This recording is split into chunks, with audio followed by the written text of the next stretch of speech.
Hello friends, मैं हूं प्रेरणा और आज मैं आपको बताऊंगी आपके घर में बैठी हुई 10 ऐसी चीज़ें जो कि जाने ना अनजाने आप खा लेते हो। उससे गैस, अपच और अनजाने में ही वो आपके पाचन को धीरे धीरे करके कमज़ोर कर रही हैं। और मैं उनके नेचुरल हेल्दी अल्टरनेटिव्स भी आपको सुझाऊंगी। चाय के साथ मठरी तो लेते होंगे, कई बार हम वाइट ब्रेड भी यूज़ करते हैं। मैदे से कई चीज़ें हम बनाते हैं, जैसे पिज़्ज़ा, बर्गर, ऐसी चीज़ें। घर में भी कई रेसिपीज़ बनाई जाती हैं। तो ये जो मैदा है, ये आंतों को पसंद नहीं आता। क्यों? क्योंकि इसमें फाइबर नहीं होते। गट के बैक्टीरिया को फर्मेंट करने के लिए कोई स्टे नहीं मिलता। ये मैदा आपके पाचन को कमज़ोर करता है। तो अगर आपको गैस, अपच और कमज़ोर डाइजेशन की प्रॉब्लम है तो मैदे की चीज़ें बिल्कुल ना खाएं। आपको ब्रेड खानी है, उसकी जगह आप घर में एक पैटर्न बना लें कि 1-2 रोटी रात को ज़्यादा बने, कि जब भी चाहिए हो, सुबह जल्दी से चाहिए हो तो हमारे हाथ में ब्रेड ना आए, हम बची हुई रात की रोटी को जो अच्छे से हमने स्टोर करके रखी है उसको हम इंस्टेंटली यूज़ करें। या फिर आप ज़्यादा ज़रूरत पड़ने पर मल्टीग्रेन ब्रेड को स्विच कर सकते हैं, लेकिन ब्रेड लास्ट ऑप्शन होना चाहिए। घर की बनी रोटी पहला ऑप्शन होना चाहिए। कई लोग दूध पी लिए तो बस उनका पेट फूल जाएगा, बस उनका उस दिन 500-600 ग्राम वेट बढ़ जाएगा। क्या आपके साथ ऐसा होता है? आपके घर में कोई ऐसा है जिसका दूध पीने से तुरंत ब्लोटिंग होता है, वजन बढ़ता है और डकारें आने लग जाती हैं?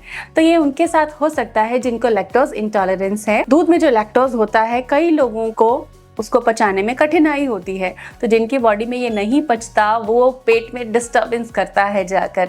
तो अगर ऐसा है तो हम इसके ऑप्शंस पर चलते हैं। तो ये चीज़ आपको दूध के साथ होगी और पनीर के साथ भी हो सकती है, लेकिन छाछ के साथ नहीं होगी। तो आप डेयरी लेना चाहते हैं, कैल्शियम है, प्रोटीन है, तो आप बटर मिल्क लीजिए। लेकिन अगर आप ले सकते हैं तो मुट्ठी भर आलमंड्स भिगोएं। रात भर भिगाने के बाद में सुबह अगर आपको दूध चाहिए या चाय बनानी है तो आप उस आलमंड को ब्लेंडर जार में 1 कप आधा ग्लास पानी के साथ अच्छे से ब्लेंड करें, छान लें और आलमंड मिल्क आपके घर में तैयार है। बाहर के आलमंड मिल्क जो पैकेज्ड आते हैं वो यूज़ करने की सलाह मैं आपको नहीं दूंगी, क्योंकि इसे तो आप घर में तुरंत बना सकते हो और फिर उस मिल्क को आप जो भी चीज़ यूज़ करना चाहते हैं मिल्क के तौर पे उसमें यूज़ कर सकते हैं, क्योंकि इसमें लैक्टोज नहीं होता। ये मिल्क आपके लिए सूटेबल है। वीकेंड्स पर, त्योहारों पर कई बार नाश्ते में समोसे, छोले भटूरे, ऐसे फ्राइड आइटम्स हम खा लेते हैं, लेकिन पता है थोड़ी ही देर में पेट इतना भारी हो जाता है कि हमें काम करने का मन नहीं करता।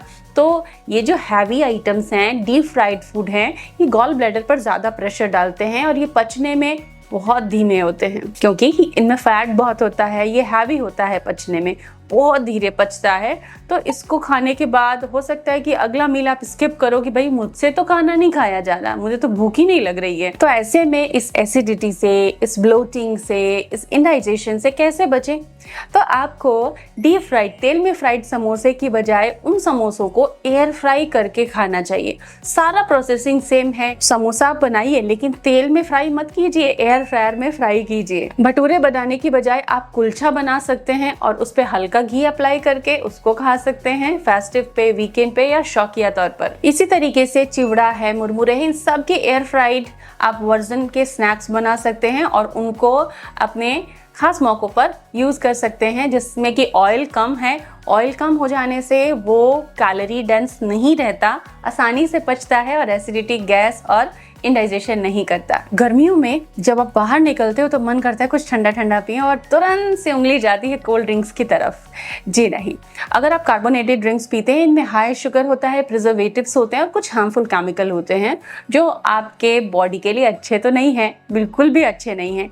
तो ऐसे में जब आप बाहर जाओ तो क्या पी सकते हो? आप नींबू पानी पी सकते हो, आप बटर मिल्क पी सकते हो, आप नारियल पानी पी सकते हो, लेकिन रंग बिरंगे सुंदर दिखने वाले और मुंह में जाके सेंसेशन पैदा करने वाले इन कार्बोनेटेड ड्रिंक से आप दूर रहिए, क्योंकि ये आपके पाचन को कर देते हैं कमज़ोर। कई बार जल्दी जल्दी में राजमा छोले बनाते हैं तो सोकिंग नहीं हो पाती है, तो सीटी लगाकर, सोडा डालकर, ऐसे बहुत सारी चीज़ें आपको इंटरनेट पे मिल जाएंगी जिससे इंस्टेंट छोले बनाने, इंस्टेंट राजमा बनाने की विधि आपको बताई जाती है। लेकिन जब तक आप छोले, राजमा ऐसे चीज़ों को 8-9 घंटे सोक नहीं करते हैं, उनके हार्मफुल कंपाउंड्स नहीं निकलते हैं और बाद में सोकिंग के बाद आप उसे कुक करके खाते हो तब वो सही रहता है, लेकिन इंस्टेंट बनाने के चक्कर में वो सारे एंटी न्यूट्रिएंट्स आप खा जाते हो। तो ऐसे बने हुए instant chole rajma instant bloating, instant acidity और गैस्ट्रिक इश्यूज देते हैं। ऐसा मत कीजिए। छोले राजमा को बनाने की विधि है जो हमारे घर में हमेशा से चली आई है।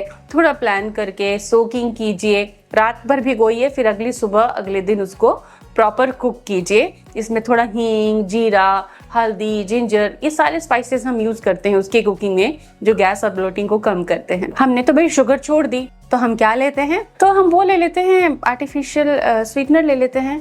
पता भी है उसमें एस्पार्टेम, सुक्रालोज है, जो कि बहुत हार्मफुल है आपके लिए। ये जो स्वीटनर्स हैं जिनके नाम अभी मैंने लिए, आपके गट में बैठे हुए बैक्टीरिया जो आपकी सेहत को कंट्रोल करके रख रहे हैं, आपका पेट अच्छा रख रहे हैं ताकि आप हैप्पी रहो, उसको डिस्टर्ब कर देते हैं। तो ऐसे आर्टिफिशियल स्वीटनर्स मत लीजिए, इससे तो बेटर वो शुगर ही थी।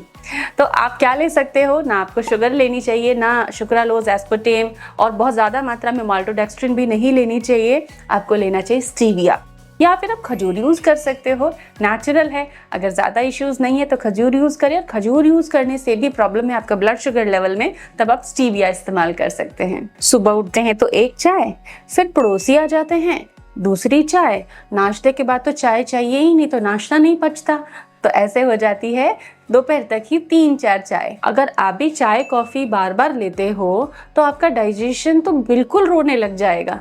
इसलिए चाय की जगह कुछ हेल्दी अल्टरनेटिव्स लीजिए। सुबह गुनगुना पानी लीजिए, अदरक उबालकर पानी ले लीजिए, नाश्ते के साथ छाछ ले लीजिए, दूध ले लीजिए गुनगुना। चाय और कॉफी खाने से 2 घंटे के गैप पे लेनी चाहिए अगर आपको लेनी भी है, और दिन में एक बार ले सकते हैं। अगर आप बार बार लेते हैं तो फ्रीक्वेंसी कम करना ही पड़ेगा, नहीं तो ये गले में जलन, एसिडिटी और कुछ भी खाने से पहले आपको घबराहट होगी कि कहीं ये खाया तो मुझे अपच ना हो जाए।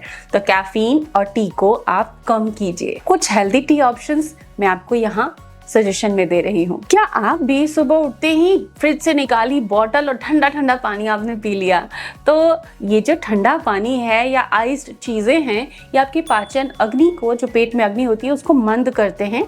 इससे क्या होता है, वो अग्नि मंद होने पर आपका डाइजेशन कमज़ोर हो जाता है, फूड का डाइजेशन अच्छा नहीं होता, फलस्वरूप आपको मिलता है एसिडिटी, गैस। तो आपको क्या करना है, खाना खाने के बाद भी नॉर्मल या घड़े का पानी आप ले लीजिए। एकदम ठंडा पानी आपको खाना खाने के बाद या सुबह खाली पेट नहीं पीना चाहिए। थोड़ा गुनगुना हो तो पाचन के लिए, पेट के लिए बहुत अच्छा है। आप बड़े हेल्थ कॉन्शियस हो और आप बहुत सारी सैलेड खाते हो, ये आदत भी आपको मुश्किल में डाल सकती है। बहुत ज़्यादा क्रूसीफेरस जो वेजीज हैं, कैबेज वगैरह हैं, अगर आप रॉ लेते हैं तो ये भी गैस और ब्लोटिंग कर सकती है। इंसान को खाना पकाकर खाना चाहिए। हाँ, कुछ चीज़ें हैं, सैलड्स हैं, उनको आपको खाने के साथ थोड़ी मात्रा में रॉ खाना ज़रूरी होता है, लेकिन बहुत ज़्यादा ना करें। कई बार आप प्रोबायोटिक्स अपने डाइट में लेते ही नहीं। कई लोग कहते हैं दही तो हमें पसंद नहीं, दही हम नहीं खाते, छाछ हम नहीं पीते। तो अगर आप ऐसा करेंगे तो गट बैक्टीरिया कमज़ोर होंगे। तो अपने खाने के बाद में आदत डालिए थोड़ी छाछ या दही लेने की। इससे आपका पाचन मजबूत होगा और गैस और एसिडिटी आपसे कोसों दूर चली जाएगी। तो दोस्तों, एक फॉर्मूला है, पेट को रखें हल्का और मन को रखें शांत। तो अगर मन अच्छा चाहिए तो पेट के लिए इन फॉर्मूलाज को अपनाएं, इन चीज़ों को समझें, दूसरों को ये वीडियो शेयर करें और चैनल को भी ज़रूर सब्सक्राइब करें। Stay tuned with us.